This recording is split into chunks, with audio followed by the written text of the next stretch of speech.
Vi har nu fået monteret den her gasalarm, som vi skal have testet. Og du burde teste din gasalarm minimum en gang om året. Vi tænder lighteren, blæser nu, sætter lighteren op under gasalarmen.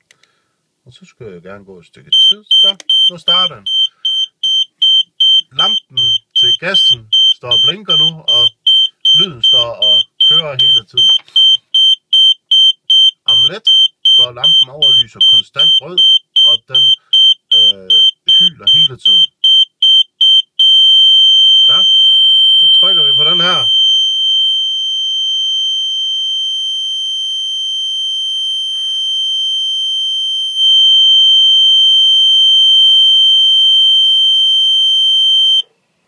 Så, nu stopper gasalarmen, og den grønne lampe, den står og blinker, det vil den gøre i 3 minutter, og derefter er gasalarmen klar igen. Du kan se, hvordan vi har monteret gasalarmen ind på færøcamping.dk.